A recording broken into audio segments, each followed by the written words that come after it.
Hello and welcome everybody to the latest edition of Midweek Matters. I am your host, James Graham, joined, as always, by Charlie White. Good to be here, Jimmy.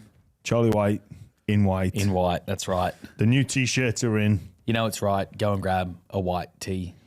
I kind of like the black. Yeah, that's up to you, you know. Each to your own. But the tees... Their own decisions. Exactly. They're going to be available early next week. Early next week. Tees going to be available, Gav. So we've just arrived here in the studio. We're going to have to take some pictures of them, get them online. Usual spot, thebuyround.com. .au. No .au, mate. Just straight.com. Straight.com. Yeah. Good to see you keeping across our website. Yeah. But yeah, you got the white one, which if you're listening, it's James Graham blowing up at Ashley Klein. Or Jared Sutton, sorry. Yes. Yep. And then you are there with the Buy Around logo, little box logo. Box logo. Left chest. Left chest. Is that where the heart is? Well, Buy Around's close to my heart, so that's why I put it there. Yeah. I like what you've done. How are you, Charlie? I'm very good, man. Very good. We've also... No, you go, mate. No, you go. I was going to say we've also got a live show coming up. Yes, we do. So entries are closing not too far away. So just make sure you go on the Instagram, commenting the 3 teams you think will magic round, and that post is pinned at the top. All thanks to Ladbrokes as well. Yep. Just 3 teams that you think will win. Obviously, you got 17 to choose from. We don't want any stupid suggestions like the Hunter Mariners or Adelaide Rams. Or the Dragons. Or the Dragons who aren't playing. Or the Bulldogs because they're probably not going to win. They can suggest the Bulldogs. They can suggest them, but it would be because that would still be a correct answer. It would be a silly suggestion, though, I think. We don't want New Zealand. Oh, we don't want Auckland Warriors because they don't exist anymore. Yeah, we want the New Zealand Warriors. Speaking of which, Jimmy, it's a great segue. New Zealand Warriors, just as we're starting the recording, have signed James Fisher-Harris on a 4-year deal. He'll be released on compassionate grounds from the Penrith Panthers for the last 2 years of his deal. Massive news. Literally, as we sat down, news has filtered through. So I get, first off, I think from the statement that's been released by Penrith, James Fisher-Harris approached them this week. So first and foremost, we hope that the family, the health and well-being of James and his family are the top priority at the moment because, you know, for compassionate grounds, we don't know what it is. So we hope all is well or as best as possible in that department. And credit to the Panthers for allowing this because they release one of the best front rowers to a direct competitor for championships. That's what Penrith are playing for at the minute. Again, initial reaction is I think this is bad news for the other 16 teams for this season. Like bad news because we will look at teams that need a narrative, things to play for. You've got Jared Hargreaves leaving the Roosters. You know that's going to be part of the conversation around September and why we should go above and beyond and do anything possible to get a victory. Well, it's the same over there at Penrith. They've got Luai leaving and Fisher-Harris leaving at the end of this season. 2 integral parts of building what is this fantastic rugby league football club in recent history. You're telling me that they're not going to go harder to send those 2 men out winners. It's also frightening for the other 16 NRL clubs for next year. The Warriors are building, and you think, oh, they're losing Fanua Blake. What a loss. Hang on a minute. They've got an even better player coming there next year. Yeah. Obviously Fisher-Harris has that relationship with Webster as well, so Webster knows exactly what he's getting. But I guess, you know, for the Warriors, this would have, I'm assuming, took them by surprise. And good on everybody as well for keeping this in-house. You know, it's not been the usual leaked through somebody, so there's a tremendous amount of trust shown there. So well done for all parties involved because, you know, like I say, the well-being of James and his family are far above that of leaking of this sensitive information because, you know, if a journalist gets hold of this, start to make inquiries and it's out in the public domain before it needs to be. So, it just shows the quality of organisation that Penrith is, though, as well. And it shows the respect. I think even in the statement they've said, out of respect to our 3-time premiership player, James Fisher-Harris, we grant him the release. It just shows that is a family club. They'll look after their players. And that's the vibe that they show to everyone externally, but it's clearly the reality as well internally. Yeah. No, I couldn't agree more, Charlie. So, yeah, huge breaking news.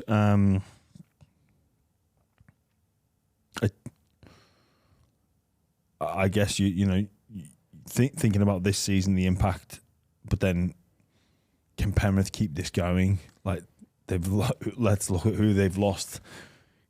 Crichton, Burton, Kikau, Coruscant, Luai, now Fisher-Harris. If they keep this going, it's beyond impressive. I don't want to say they can't, but I don't know how on earth they can be a contender next year losing Luai and Fisher-Harris. Yeah. Like how? Yeah. It would just be so unheard of. But they've obviously now they've got, a decent war chest there. They offered Luai a significant, sum to stay. He got up to 900. I think it was their top offer. Like Fisher-Harris would be on around 8-9. I think he might even be on $1 million. Yeah. So there's some money to lure some potential candidates over, and I guess it's funny when you got a big club like Penrith with money to spend, and like they're a natural attraction for any player, and obviously the Roosters as well. It would appear that they've got some money to spend, so. Two of the big dogs that have got quite the rivalry happening and brewing, and obviously with Spencer Leniu, who's back in a couple of weeks after that suspension. He left Penrith to go to the Roosters. I'm assuming to take over a starting role, and now that role is gonna be available at Penrith. And similar for Terrell May as well. He's only just recently re-signed with the Roosters. He did come out this week and say he wants to be a one-club player, but that opportunity to maybe start at Penrith and play with his brother Taylor May could have been really appetising for him. Yeah. Well, again, like it's everything shifts, doesn't it? And like from the May brothers have publicly said that they all want to play together, and you just don't know what's going to happen. Yeah. And with, compassionate grounds and these goals, and, do clubs want unhappy players there? And there's going to be ramifications for this that I guess will unfold in the coming weeks and months. But I think, more than anything, credit to Penrith. Wishing James and his family all the very best, hoping all is as well as possible, and watch out the other 16 teams. They're the 3 takeaways for me. You spoke about the Roosters just there, and I know you want to talk about their recruitment, because there's been a lot of chat, especially now with Joey Manu officially signing with Japanese Rugby, that this really is a win now year for them, but you think that's complete rubbish, don't you? Well, I think they're in a good position to win something this year with the quality that they've got, but I don't know if this massive recruitment drive that they're going to be, that's been spoken about, and all these players they've got to replace. So Jared, Manu, Suolihi, potentially Crichton and Tupou.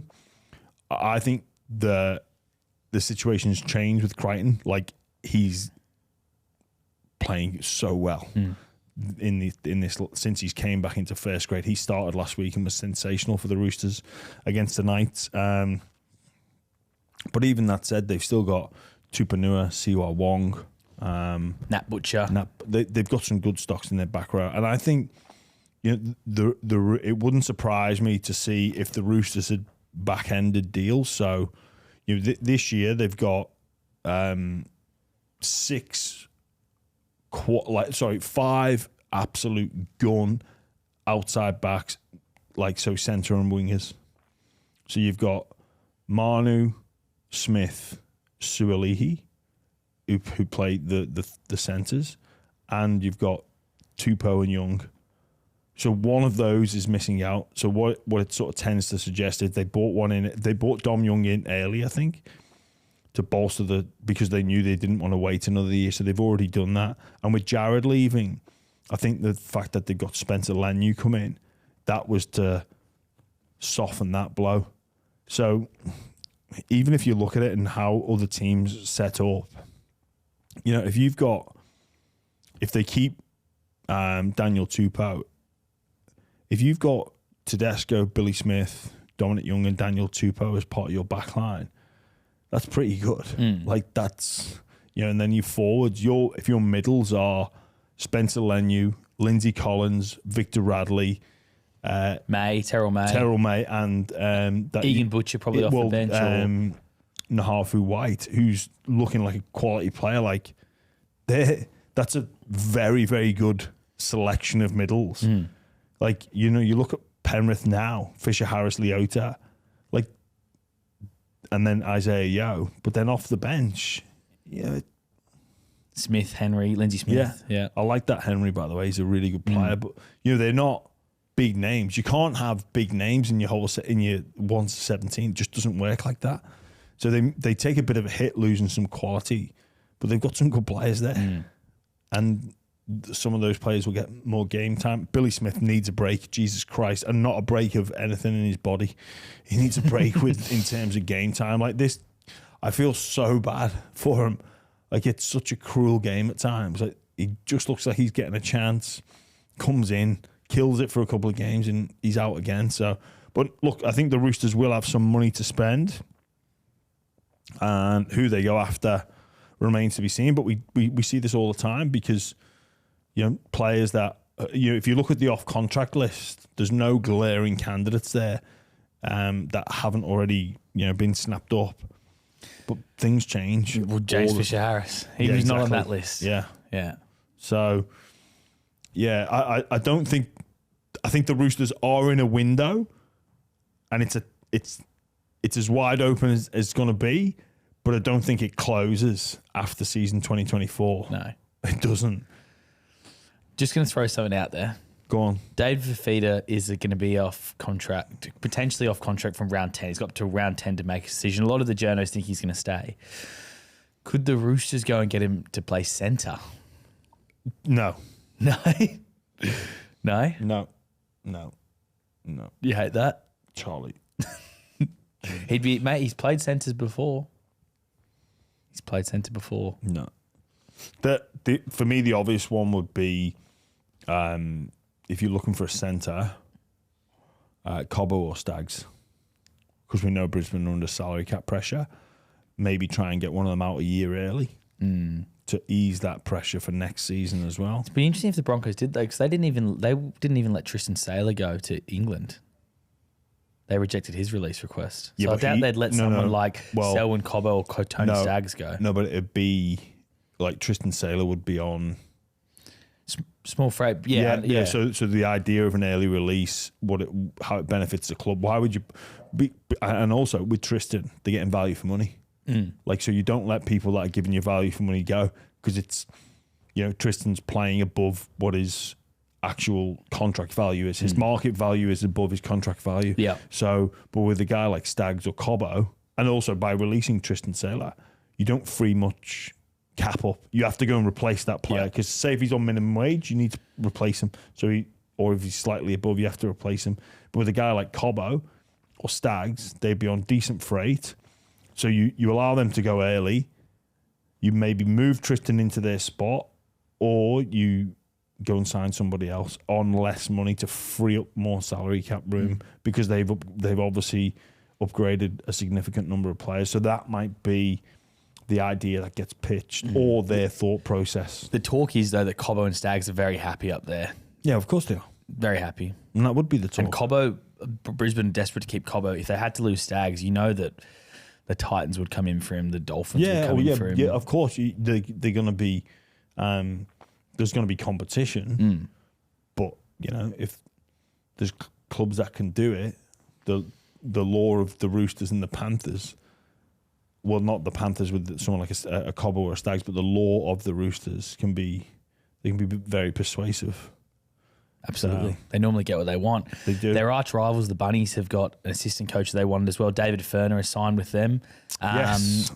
Jason Demetriou and him were assistant coaches together at the Cowboys when the Cowboys won the premiership in 2015. So there's obviously that connection there. He's going to be taking over the defense side of things. And I checked this morning. South have only conceded under 20 points twice since June 30 last year. Yeah, wow. That's it's clear that South's defence is the issue. I don't know how much of that is defensive structure, defensive systems. I think a lot of that comes down to ball control and attitude. A lot of it, we'll get you with our points in the end. Don't worry, we'll be fine. So it's probably not. Look, I'm sure JD would shut this down, but I can't. It's not the priority of the players, or it's certainly that's the perception. It's not the priority of the players. It's attack-based focus, an attacking-based team. They'll defend, but they want to attack, and there is a big difference. So, but with Ferner coming in, difficult to implement much change, like structurally or system wise at this stage. Like systems take years to build. He's very experienced though. Maybe it's just that extra experience head around the maybe it's an attitude thing that Jason can, maybe JD feels that this guy can come in and talk to the attitudes or the fundamentals, but it's hard to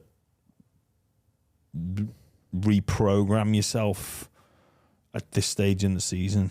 Coming off being at the Tigers last year with Tim Sheens, and I believe he was at the Bulldogs before that. He was at the Bulldogs before, yeah. So he's come from two clubs that are going through tough periods. Yeah. Wait and see, I guess. Yeah, I mean, he's a fresh voice at least. Yeah. It's not the same person delivering the same message and getting the same results. Like maybe someone will come in with a slightly different message. I was with your good friend Josh Reynolds on Monday, and he does a podcast called Footy Talk, and he was talking about Cameron Serrato and the level of detail he brings to defensive sessions, to the point of he will comment which way people are moving their shoulders in defensive lines, and he literally, like he said, Des was detailed, but Cameron Serrato takes detail on defense to a whole new level. Yeah, but and again, look at what Cam's implemented. So we've seen the shoots of Cam's defensive systems. What's it taken, like 18 months? Like he's been, like last year, it was frustrating for a lot of Canterbury supporters because, this defensive coach has come in with this idea of systems and they conceded points, and, there was a big clear out of players, and some of the players that were left, they were the ones that were, starting to pick up the message. Some new players come in, people critical around, they've not got the size, but what they've got is the mobility to play with this system. And that's what I think has impressed me about the Bulldogs, that, they've not bound to the pressure. They brought players in that can play this system. And I know the Bulldogs, they've only won 2 games this season so far, and the game against Melbourne, performance-wise, great. Pride factor for everybody associated with the club. All the fans would be so happy with, but they didn't get the win. But you can start to see the evidence that this is going to work, and we're not that far away. They've just got to keep going at it. So, it was interesting. Like every action has a reaction.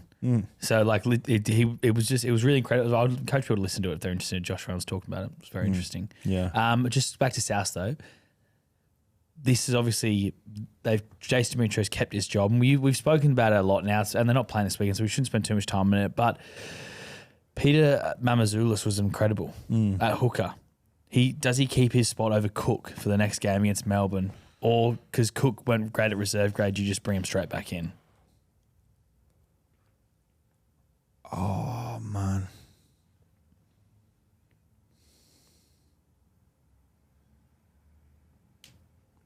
I don't know if Cook should have been the one dropped in the first place. It got a reaction, though, out of the group like it did. Cody Walker probably had his best game of the year. Tom Burgess definitely had his best game of the year.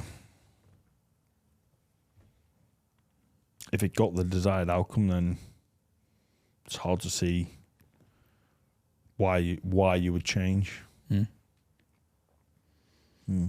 If Cook's not playing for the Bunnies, he's not going to be playing State of Origin. That's for sure. And Origin, the launch happened on Tuesday. And I think you're prepared to eat some humble pie now, aren't you? With what? About Zach Lomax. Now he seems like he's the favourite for the Origin winger. And last week you were talking about Taruva, or 2 weeks ago you were talking about Taruva and how you'd have him over Zach Lomax. Well, mate, guess what? Zach Lomax is now an Origin winger. No, he's not. Well, he's playing a level of an Origin winger. Zach's doing very well, and I really like I've got to say, so much credit for his application and attitude during this time period where his future has been played out publicly. You can never question Zach's commitment.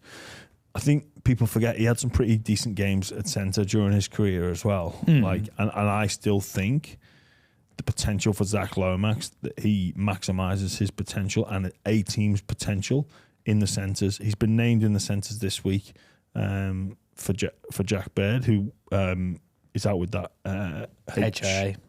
With that concussion injury. So we'll see how Zach goes in the centres, but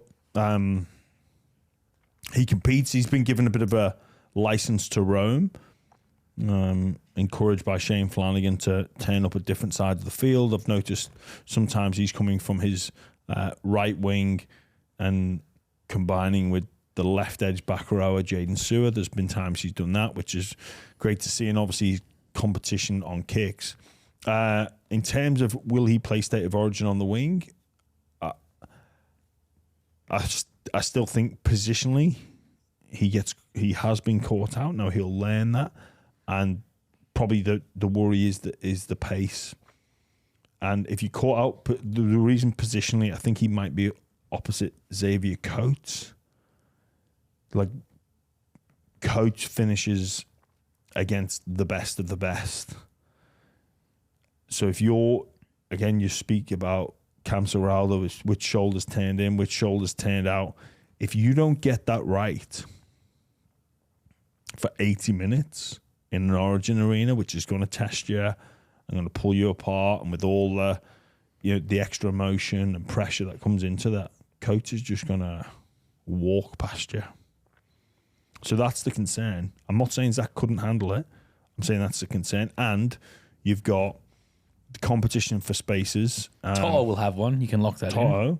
But then, so who's the other winger? You've got Tupou, Fox, Taruva, Edwards, Trebojevic. Could Dylan Edwards be effective on the wing in Origin? He played on the wing for Australia. Against who? I can't recall. But it wouldn't have been. It's a different level. Well, I know it sounds stupid, but it is a different level playing against Samoa than it is New South Wales. No, you're right. Yeah. I think Tommy Trebojevic could potentially play there. Stephen Crichton could potentially play there. So this is the issue, I think, for New South Wales. Like, there's just so many options. It's called the choice paradox. Yeah. Where less is actually more. No, less choice is better. It's like when you go to a restaurant. When we went to that cafe in Brisbane, fucking hell. Just give me 7 options. Yeah. Maybe that's even too what's funny? many. We all had the same thing. We all had the chicken wrap. Yeah, I know. Remember? Do you want a side of fillet steak? No, because it's not really a side, is it? No. Cafe 63 was it called? Something like that, yeah. Cafe with a number. Yeah, the choice paradox throws you off. It's hard. And it's not just in the position of the wing. That, like, New South Wales have got this in a lot of positions.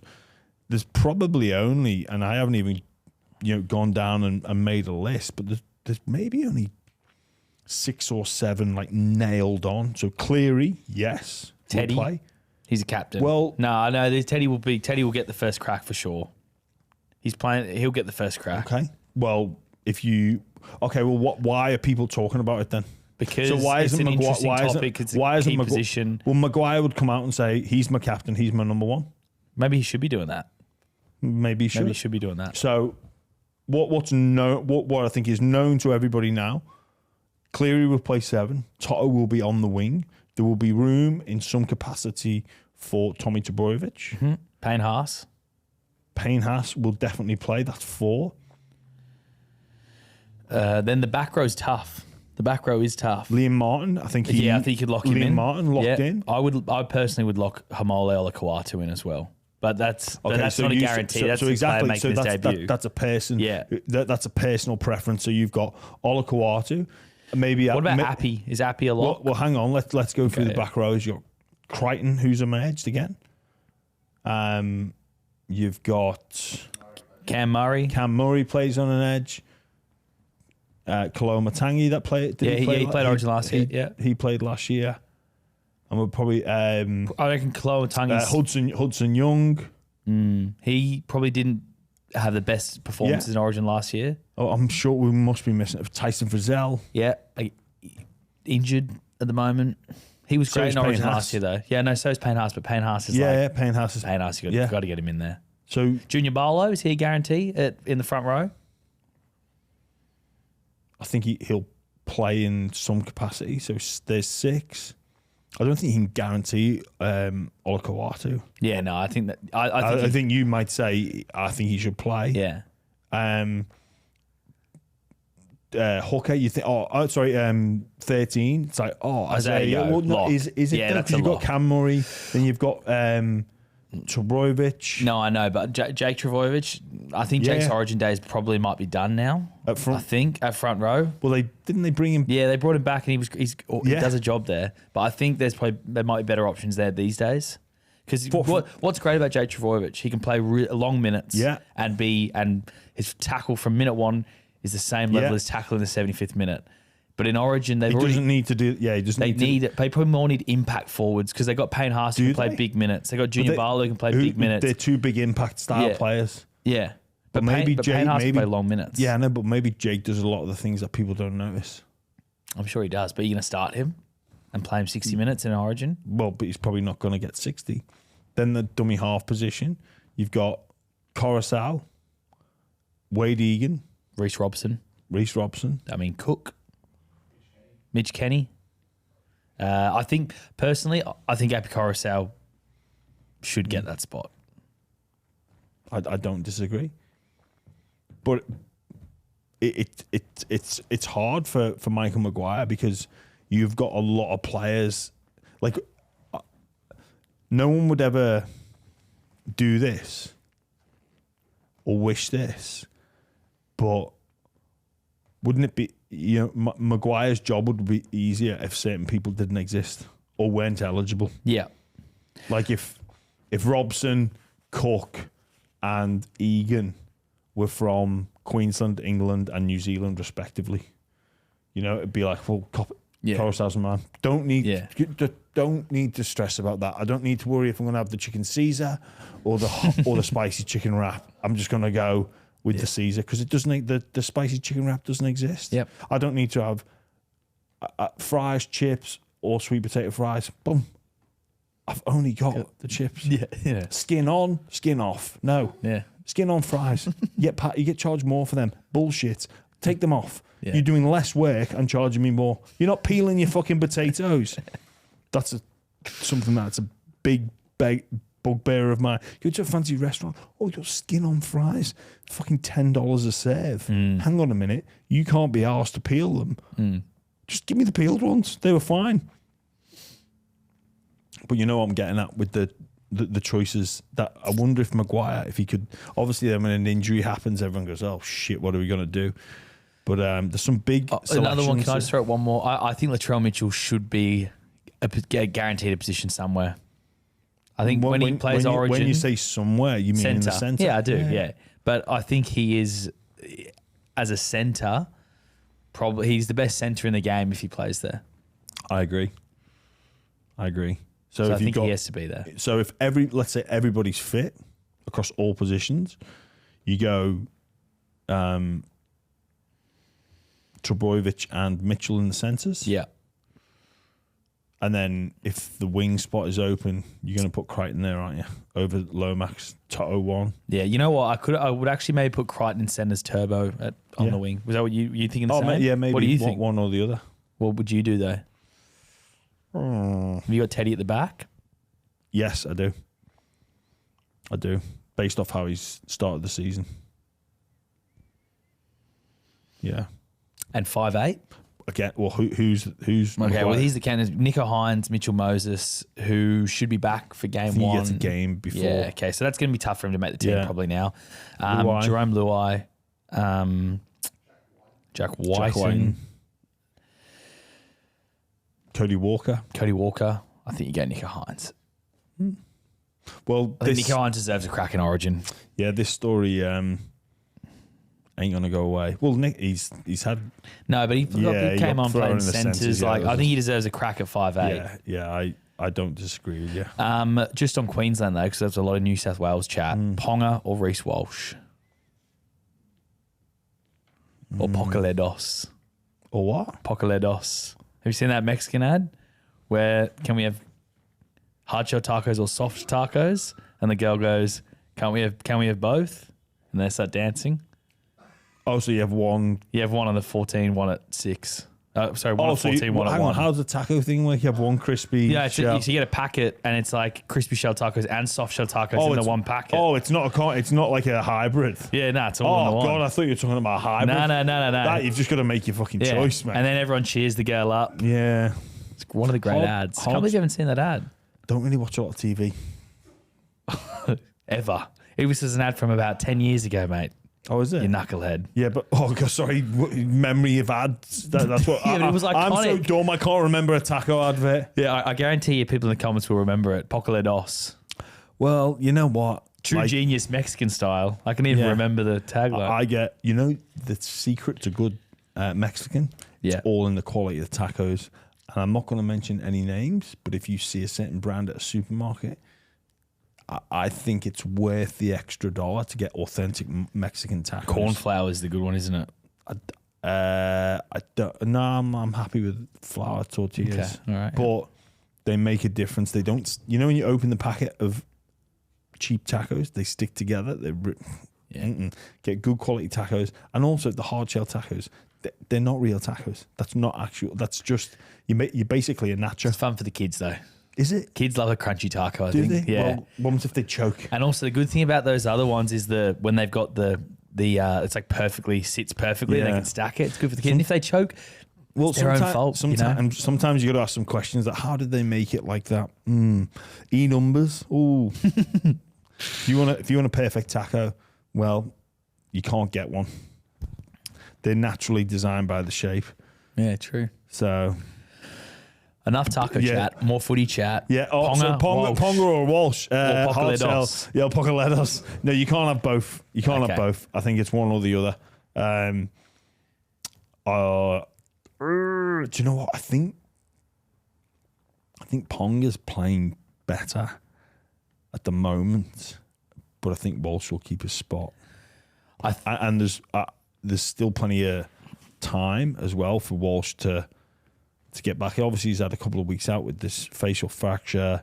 He was, his return was good, but not like mind blowing against the Dolphins. Could either of them pull off playing in the centres or on the wing? Like Ponga's actually a lot bigger than people think. That's a great point Tony's made. He made his debut coming off the bench and played in the middle, Ponga. But you've got Ben Hunt. I know. And Harry Grant will start, Ben Hunt will. Yeah, I know. So I don't know if you can have a bench of a 7/9 and a utility outside back. Well, Carrigan can play 80. Yeah, he can. He can play 80. Queensland forward stocks have had a massive hit. I feel like they would be right for Origin. Yeah, there's no Gilbert. There's no... Yeah. Arrow's in... Arrow's probably not going to... Arrow's... I'd be surprised if Arrow's making Origin because of the injury. Like, he might even be back playing by then. So I saw a report the other day he could be done for the year. It is a tough one. I think Ponga's having more influence on the game. but I think with Walsh being the incumbent, they'll likely go with him. Tino is the other name. Yeah, Tino. He's out for the year. Yeah. That's a huge loss for Queensland. Yeah, so that then probably adds a bit more to it. You can't have that. What about Ponga at 6? And Dearden misses out. Munster. Oh, Munster. So I've forgotten about Cam Munster. Yeah, you can't put him at 6. No. Yeah, I think you need Ponga in that Origin team. But then I reckon if they have a few falls in the outside backs, if they get injury concerns, maybe they will. But it's that is a genuine tough choice. Hey, before we get into any more news, Charlie, you were saying we got sort of blindsided by this news of James Fisher-Harris. Yeah. But you were saying that you've got something for me this week today. Our relationship's gone to a new level. It's gone to a new level, my relationship. On my car, I've got a speed dial list, and I added you to my speed dial list. Oh. Yeah. So congrats, mate. Congrats. That's all that it was. Yeah, that's all it was. Yeah, it's a But big. you put that in the group chat. Oh my God, we've got this big thing to talk about, and that's all it is. I didn't say we need to talk about it. I just said I've got something for you. Something's happened. Our relationship's taken a new step. That's what I said. Speed dial. You're on my speed dial list now. Because I speak to you on the phone that often, I thought it better just put it on the speed dial list. You're alongside people like Rosie White, Graham White, my mum and my dad, Siobhan Caulfield. You're in that sort of, top tier. That top tier. Top tier. Yeah. Let's go back to the footy though. Yeah, well, I'm really glad you brought that up in the chat. You brought it up, actually. It's something that you literally just I didn't bring that up. You were the catalyst for this becoming a thing, because I've been racking my brains, like, what is it? What's happened? Like, and then James Fisher-Harris, like, well, that comes above that. Your news didn't make the rundown. I thought it was an oversight from Tone. No. But yeah. Josh Schuster, Jimmy, he's Tony Mestroff's done an interview today on SEN, and he said that he's set to leave Manly at the end of the week, and basically spoke about he's played his last game for Manly. It's in his best interest that he goes. One quote I did find interesting though was that there's performance clauses there, but they don't want to have to use them, which I'm finding really strange. It's making it a lot more confusing than it needs to be. It is. Like, you're either getting rid of him or you're not. Yeah, and is this a mutual separation? And Josh thinks, then I need to go somewhere else, and I don't want these clauses to come to be in the public domain. I think that's reading between the lines. If that is true, then that's sort of what it's. But aren't they going to have to use the performance clauses? Because no team's going to give him $800,000 a year. No, because it would be a mutual release, so the contract gets deregistered. Kind of like what? Yeah, with Lomax, it is slightly different. That will be looked at by the NRL, because I'm still not that comfortable with taking a pay cut to leave. Well, Josh Schuster's going to be taking a pay cut to leave. He might get 250, 300 max. Josh Schuster will be paid less in his next deal because he hasn't met these performance clauses. But I think what they're trying to do is get it out, it's a mutual separation. Let's both parties go their separate way. Let's not talk about it. And obviously, Bale's talking about it. I kind of. But also, is it? I don't know if it is a mutual. It's like they've told him he can go find another club. That's not mutual. Yeah, but that's not mutual. I know it's not. But the things have said, like, both parties want to go their separate way, or words to that effect. So I think it's like, let's make as little let's not make a big deal out of this. Let's just move on politely and we get going. But in terms of performance clauses being involved in a contract, like, for the money that Josh is allegedly on, like, those they shouldn't exist. No. And I don't know the full story about what he's going with, and the mental health's involved. Yeah. But it's going to cost him a lot of money for Josh, unfortunately. You hope that Josh has got the support in and around him, because to be on leave with mental health and then be going through, losing the constant in your life in football. And he's been at Manly for a long time. I think just know that there is a footballer. He needs some help and support to get back into the game. And if he can make a few adjustments. And we've seen, the thing is, we've seen players with less ability and less potential be moved on from big deals and still go on to become great NRL players. So if he can apply himself correctly and listen to the right people, not have the right people around him, but get the correct advice, and maybe he needs to leave Sydney, I don't know. Maybe he needs to stay in Sydney. Maybe he needs a club closer to where he lives. I don't know exactly what the recipe for Josh reaching his potential is, but he'd know, and he needs to do that. And I think the football v finances, it has to be, the next move has to be a football decision and not a financial decision. Yeah. He's obviously got that connection with Des Hasler at the Gold Coast. And a man who I'd love Josh Schuster to sit down with and have a conversation with is Todd Carney, who we've got on this weekend. Yeah. And he's currently working with underprivileged kids who are going through tough situations. Yeah, these are young kids, but he's a guy who speaks so well and could give Josh Schuster a glimpse into how it can all go if you lose it all, and what you have to do to fight back, and get your life back on track. That's a good shot. And he's up there. If he ended up going to someone like the Gold Coast, if I'm Des Hasler, I'm trying to bring Todd Carney in to the club as Josh Schuster's mentor, basically. Yeah, 100%.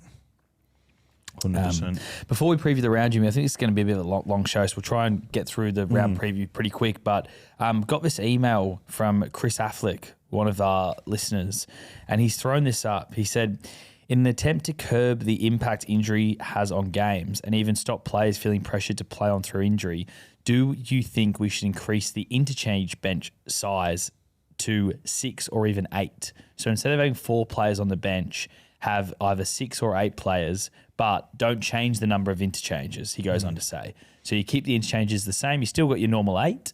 However, your bench goes from 4 to 6 or 8. So that way, if a specialist winger or fullback that teams aren't disadvantaged as much, I really like it, and in an ideal world, I think that's how the NRL would roll.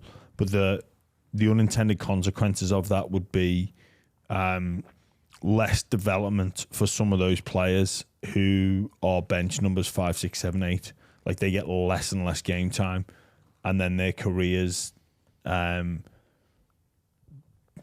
advance as quick as possible. So, but maybe they could still be playing cup. Like if you're on the bench, but how though? But sometimes players are playing cup and then being the 18th man. Yeah, but the cup goes first. Yeah. So you'd have to have those players playing cup first. It would always have to be cup first. You'd have to allow players the ability to play reserve grade first. Yeah. And then they're kind of on the bench for backup. 4 players. Anyway. Yeah, 4 players are allowed to play cup first. Now that's something that you could look at, but then the whole player welfare. What happens if the guy on the wing plays cup first, a winger goes down in first grade, minute 2, 3, whatever, and then they back up again? Yeah, like it's a lot to ask for a player. It is, but you know what? You'd be amazed what the human body is capable of doing, and when you get that opportunity. But I think there's something there. I just worry that the player welfare people would interject. One to have a think about, Jimmy. Let's preview the round. The Roosters against the Storm, first game. I imagine it's probably been a pretty emotional week for the Sydney Roosters. Bondi Junction attacks very close to that club. I mean, the league's club's there in Bondi Junction, right by Westfield. So there is going to be a tribute from the NRL as well. And rightly so. And obviously, we spoke at the top of the Jam and Cheese, so our thoughts are with everybody affected. And congratulations. Well, not congratulations, just those the courage showed by all the people that were willing to, stop this murderer.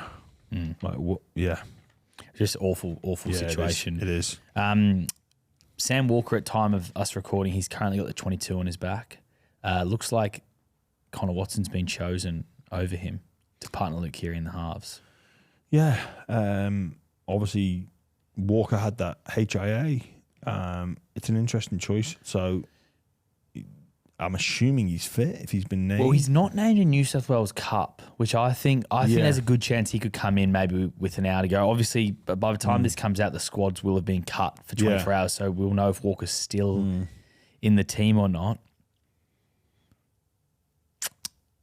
Melbourne do like to, when they play the Roosters, they send a lot of traffic at Roosters halves. I've watched them play them a few times, and they go into Walker, two at him, shift into Keary. They stay away from the middle, and with Big Nelson back as well.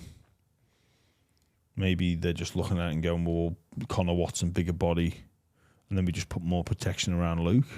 It was really good, Connor Watson, as well. Yeah. And like, I think Cheese came in here. He talked him up deluxe. He was really good. There was a couple of times, though, where, he was on the right edge and Ponga, when Ponga was, especially at the start, he was a little bit in two minds. But that's natural. He's not defended there for that against such a quality player. Like Ponga will do that to a lot of players as well. But I think the Storm get the victory in this one. Okay, right. I'll go the Roosters. I think the Roosters get the win. Friday night, then the Dragons against the Warriors. As you mentioned, Lomax is going to be playing in the centres. The Warriors didn't look amazing against Manly, but they managed to get a draw. Yeah, you're right there. They didn't. But that's how they're playing at the minute. I still think the Warriors will have enough in this game. The Dragons, look, a lot of their attack is centred around get to last play and just put the ball up and have Lomax come and do his thing. Like, they scored a lot of their points through that. Yeah, it was interesting against the Tigers that aren't the most difficult team to break down. No, the Tigers looked woeful in that game. Yeah, they were.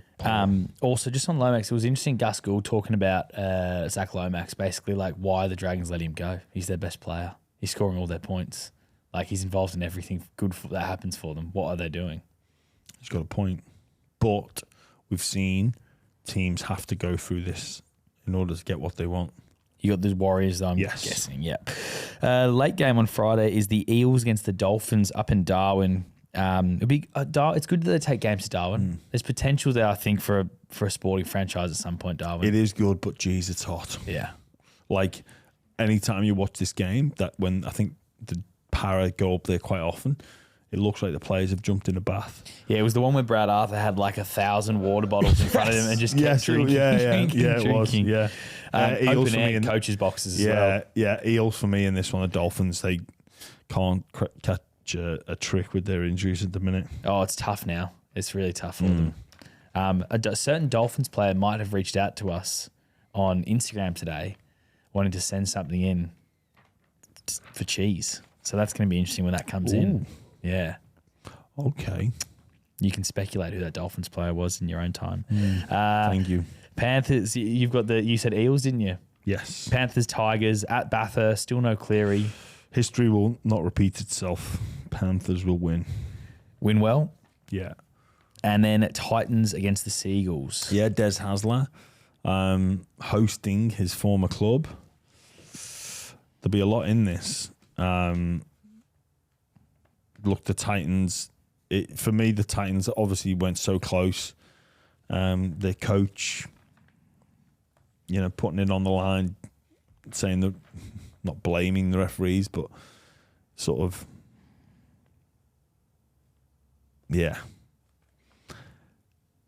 saying that they had a big influence on the game. And he was right. The Stewart charge now should have been looked at, the penalty count.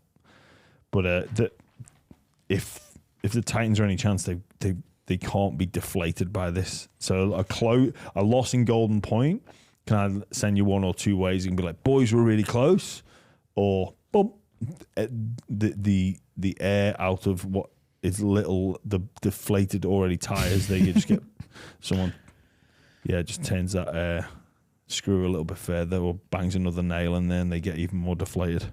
Oh, I actually think the Titans are going to win.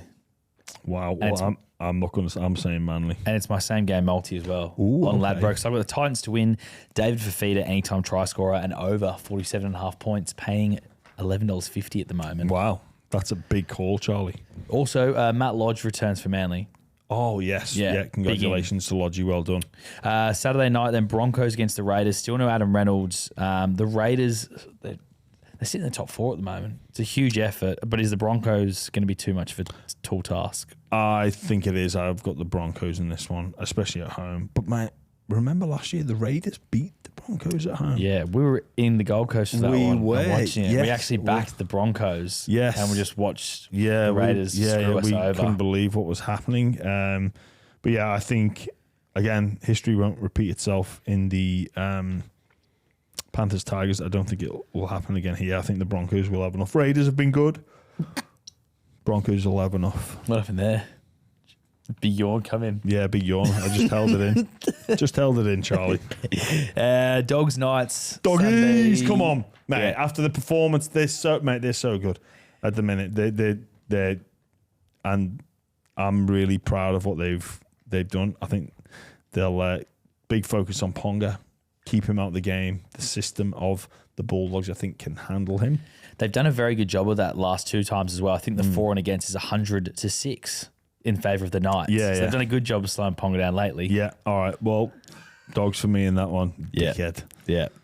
Why would you bring that up? Well, it was 66-0, and then I think it was 40-6 in the other game. All right, so it's well- actually 106-6. They've been good at that. I'm just letting you know. Yeah, but like it's just that's the only game that you've mentioned those stats on. Well, it's the only game that has a glaring stat like that. Yeah. Bit of value in the Knights as well on Ladbrokes. And then finally, Jimmy, Sharks Cowboys. Yes, I've got the Sharks in this. It's my same game multi-game as well. Last game of the round. Sharks minus 3.5. That's the line. Over 43.5 points. And my favourite thing, the duos.